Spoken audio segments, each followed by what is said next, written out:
Magandang oras mga ka-TEDs, mga kababayan sa buong isla ng Pilipinas. Kumusta ang lahat ngayon? Well, meron tayong pag-usapan dito kasi ang mga bagay na narito sa ating video ngayon ay minsan atin na encounter sa kabundukan. So, ano ba ito? Well, ito yung parang mga treasure markers na talagang parang legit tingnan at parang authentic. Kasi meron ding nakaukit na mga treasure symbols na ginagamit din sa Yamashita Treasure Code. Kaya sino ba naman ang hindi biyakin yan? Sino ba naman ang hindi hukayin yan, di ba? Kasi magtaka tayo bakit nasa bundok ito, nasa forest. Well, ang kasagutan yan ay nasa ating mga ahensya ng gobyerno, ang uh, Bureau of Lands at DENR ang may kagagawan yan. So para sa karagdagang detalye nito ay meron tayong mga nakuhang picture dito. Shout out nga pala sa lahat ng ating mga ka-TH na nanonood ngayon sa buong Pilipinas, Luzon, Visayas at Mindanao, at diyan din sa ibayong dagat, saan man sulok sa mundo na mayroong Pilipino. Kumusta kayo dyan? Diyan sa Greenland, ang dami-daming Pilipino sa Greenland eh. Maswerte kayo dyan kasi kung ma-invade yan ni Donald Trump ang Greenland, ay magiging Amerikano na kayo. Di ba? Kaya wag kayong sumama dyan sa mga rally-rally na anti-Trump. Pasalamat kayo kung makuha yan ng Amerika. Automatic Amerikano na kayo dyan sa Greenland. Okay, so patuloy tayo. Oh, ito naman, parang ano kasi ito, parang yung ating sinasabi na salakot. Para siyang salakot, andin sa gitna nito, may tinusok na kabilya. Minsan ang mga kabilya na ito ay brass or bronze. Ito. Kaya akala natin na, nako ito, treasure marker na to. Kaya atin hinukay ang baba kasi salakot eh. Hugi salakot. Pero kapag ganito ang forma, ito, meron tayong perspective, merong section. Kapag ganito, medyo maliit lang to eh. Nasa 12 inches ang ano nito, parang ruler lang ang laki. Pero pabilog siya. Bilog siya sa top view at parang pyramid siya sa side view. So meron siyang section dito. So maliit lang to, and of course, semento yan, kaya akala natin na siya talaga ay marker. Ayan, so hindi yan marker for treasures. Ito naman, itong parang mga bronze na may mga marka na na corroded na eh, na matagpuan natin sa kabundukan ng Pilipinas. Noon panahon kasi na sinakop tayo ng Amerika, noong panahon ni General Luna, ang kalaban natin noon ay mga Amerikano eh.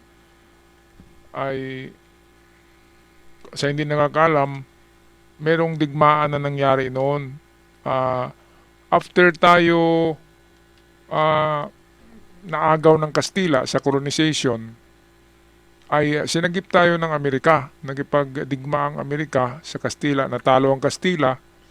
Ngayon, Amerikano na naman ang nagiging gobyerno natin. Mga ano yata yan, 18th century na panahon. Of course, ano na yun, hindi na yung panahon ni Rizal, bago na. Yung panahon ni Antonio Luna. Sa panahon na yun ay wala na yata, patay na si Rizal. So, ang namamahala noon ay mga Amerikano sa Pilipinas. Kaya naglalagay sila ng mga markers nila sa kabundukan, mga cadastral survey. Maganda ang kanilang mga marker kasi gawa ng bronze. Pinalaman sa simento, gawa ng bronze. Karamihan yan ay bilog, gagaya nito. At merong mga merong mga marka na arrow. Kaya akala natin tuloy ay Yamashita Treasures. At hindi lang arrow ito ganito. triangle na may dot sa gitna. Pero kung basahin natin, merong nakalagay na ito, project control. Ayan, so ibig sabihin, para to na marker sa mga proyekto. At nakabaon siya sa simento Kaya kapag nakita natin to sa bundok, ay siyempre huhukayin natin dahil ang ganda-ganda ng marker eh. Kahit sabihin pa sa'yo na, uy, wag mong hukayin yan kasi panahon yan ng Amerikano na mga muhon. Ay ayaw natin maniwala, di ba? Kasi magbaka sakali tayo eh. Pero kapag ganito na ang itsura, ano talaga yan? Sa Amerikano yan. Gawa siya sa Buronsi. Yung iba, kinuha na lang yan para ipatimbang eh. Anyway, hindi na gaanong gamit ito kasi bago na ngayon ang ating mga muhon. So, bali expired na yung mga ganyan na klaseng muhon sa panahon pa kasi yan ng Amerikano. So, para sa karagdagang impormasyon ay walang Yamashita treasure sa kanyang muhon. Ito naman, tingnan nyo, di ba, mayroong arrow. Kaya sinusundan ng mga treasure hunter na, uy, doon sa unahan, nakaturo ang arrow. Pero hindi, dahil mayroon ng marka ito, US Coast and Geodetic Survey. So sa tabing dagat matagpuan itong mga ganito. Coastal survey. So ito, triangle na may butas. Sino ba namang hindi magkakala na treasure yan kasi sa bundok mo na nakita eh. Pero yan pa rin ay sa Amerikano yan. Ay 1939. Bago na siya pero hindi na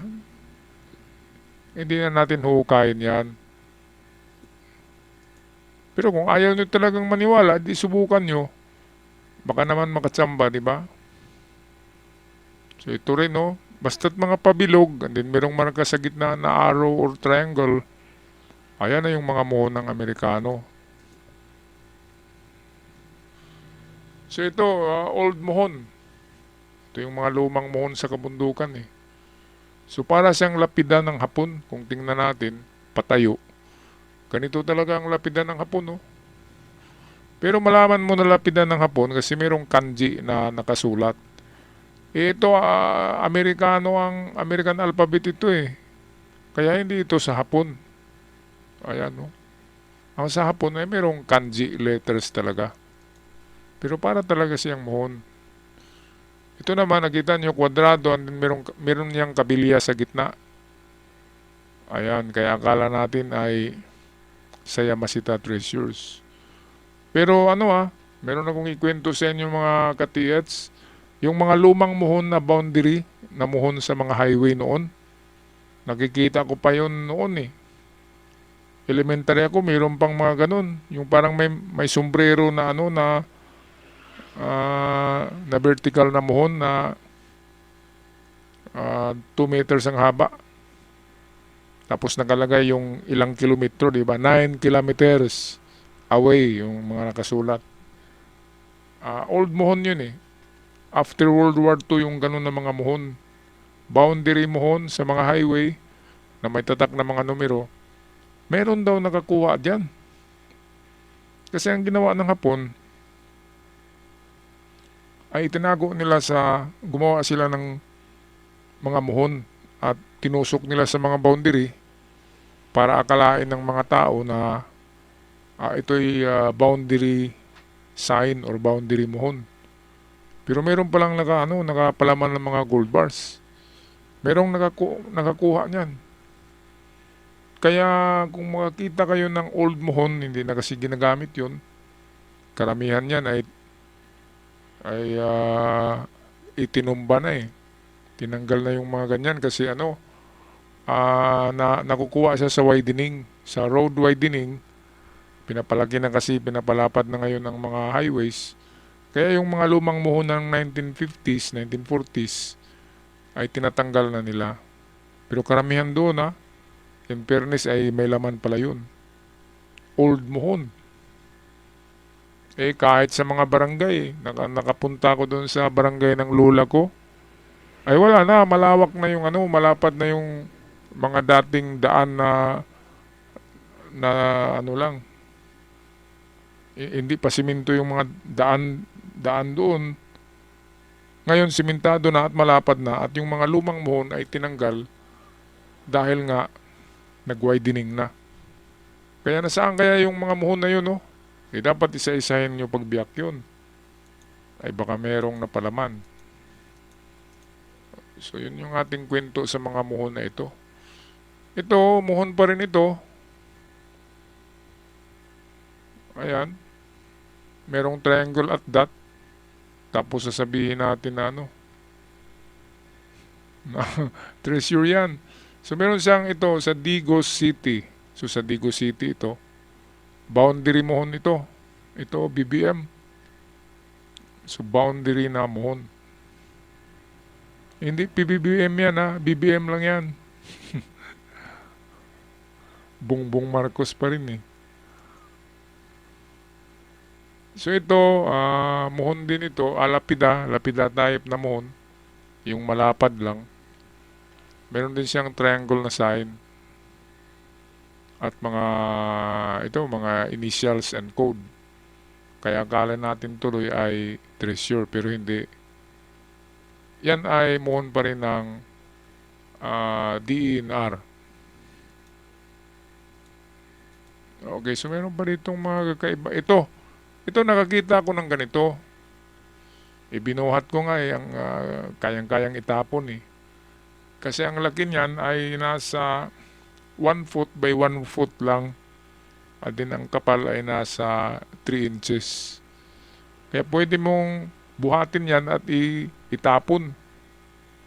So, karamihan nakala nila na Yamashita Treasures kasi may arrow, merong dot. Pero ang katotohanan ay mineral reserve. Yan ay nakalagay sa mga bundok na miminahin. Okay, yung mga bundok na nakakontrata na sa mga mina ay nilagyan yan mineral reserve area. So ayan, Indian Treasures. Kaya yung title natin dito ay mga parang treasure marker ng Yamashita Treasures. So ito naman, boundary muhon pa rin ito. BLLM naman, 2011, meron na namang triangle at dot. Tungkol nga doon sa FR, yung FR Forest Reserve yun eh. Ay marami sa akin ang na treasure daw yun, treasure sign. Okay, so sabihin natin FR. Pero ang pagkasulat ng FR ay hindi maganda. Parang bata yung nagsulat. And then hindi siya nakalagay sa simento.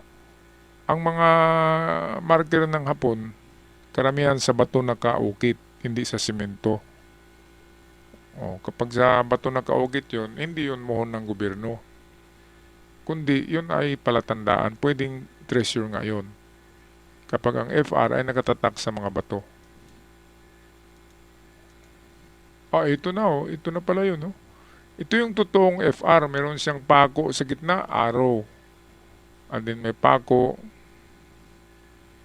Tinubuan na ng ng damo. So, forest reserve area. So, bawal pumutol ng mga kahoy kapag may marka na ito. Pero kapag nakatatak yan sa bato, and then hindi maganda ang pagkasulat na FR, parang bata, ay pwedeng Japanese treasure marker. Kasi ito yung sa konkrito to eh. Nakatatak pa rin sa konkrito.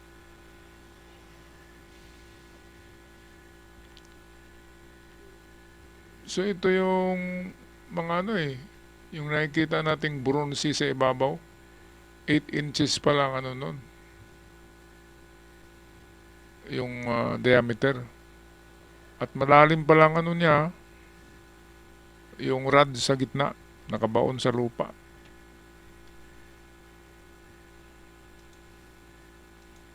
Yan, akala natin mga treasure hunter yan, kaya binubunot natin eh. O, meron pa dito. Ito yung sinabi ko na triangle na may binarina sa gitna. Ngayon dito ay nakaano na siya sa bato. So pwedeng niya masita treasures na ito. Kasi nakaugit na siya sa bato eh.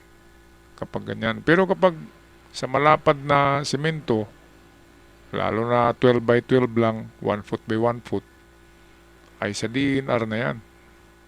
Sa Department of Natural Resources. DNR. Ito, sa bato. So ito pwedeng pwedeng Yamashita code. Kasi sa bato siya oh.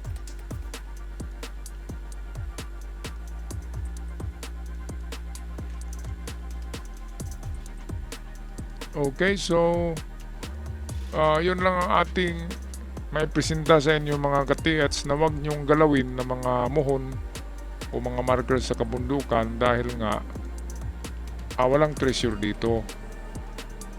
Kaya ingat tayo at dahan-dahan sa mga ating binibiyak sa bundok kasi baka mga boundary muhon na yan. Baka muhon na yan ng DNR, ng Bureau of Lands. Kaya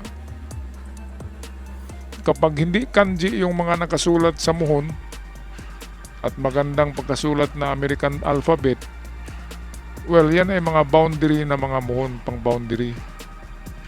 Kaya quit out tayo dyan mga ka-TH. Kaya pinalabas ko ang video na ito ay para malaman ng iba, yung mga bago pa lamang naghukay, na huwag nyo nang galawin kapag ganito. Kasi wala talagang treasure dito. Ayan, so maraming salamat sa lahat at sa mga bago pa lamang sa channel, huwag kalimutan mag-subscribe at sa aking event followers sa Surigao Sun channel, maraming salamat. God bless you all at ingat ang lahat. Hanggang sa muli. Paalam.